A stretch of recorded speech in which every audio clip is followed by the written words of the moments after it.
गांव के बंधक पर 4 औरतें पानी भरने आई। पानी भरते भरते वे एक दूसरे से बातें करने लगी। चारों के एक एक पुत्र थे। बातों बातों में उन्होंने अपने पुत्रों के गुणों का बखान करना प्रारंभ कर दिया। पहली औरत बोली, मेरा पुत्र बहुत सुरीली बांसुरी बजाता है। जो भी उसकी बांसुरी सुनता है मंत्रमुग्ध हो जाता है। मैं ऐसा गुणवान पुत्र पाकर बहुत प्रसन्न हूँ। दूसरी औरत बोली, मेरा पुत्र बहुत बड़ा पहलवान है। इस गांव में ही नहीं बल्कि दूर दूर के गांव में उसकी बहादुरी का डंका बजता है। ऐसा गुणवान पुत्र भगवान सबको दे। तीसरी औरत कहाँ पीछे रहती।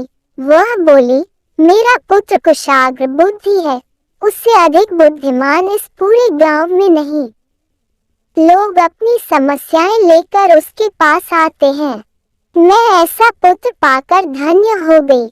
चौथी औरत ने सबकी बातें सुनी लेकिन कहा कुछ भी नहीं।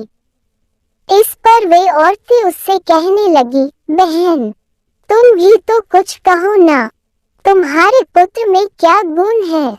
कोई न कोई गुण तो उसमें अवश्य होगा। वह औरत बोली, क्या कहूँ बहनों, मेरे पुत्र में तुम्हारे पुत्रों की तरह कोई गुण नहीं है। उसकी बात सुनकर तीनों औरतों ने गर्व में अपना सिर उठा लिया। कुछ देर में सबने पानी भर लिया और वापस जाने के लिए अपना अपना घड़ा उठाने लगी।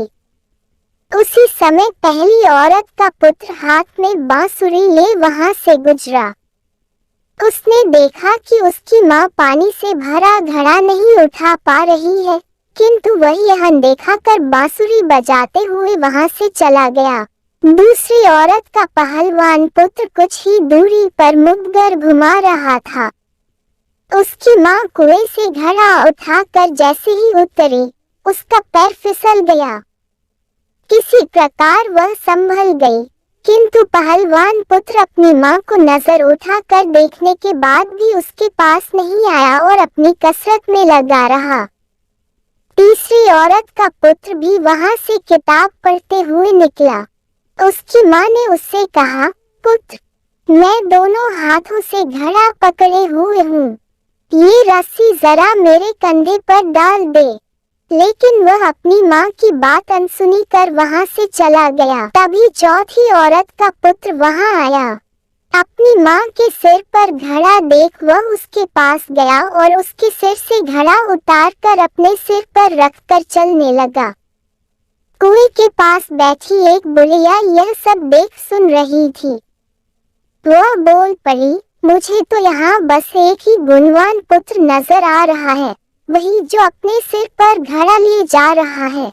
माता पिता की सेवा करने वाले पुत्र से गुणवान पुत्र भला कौन हो सकता है। कहानी अच्छी लगी हो तो वीडियो को लाइक करें और चैनल को सब्सक्राइब करें।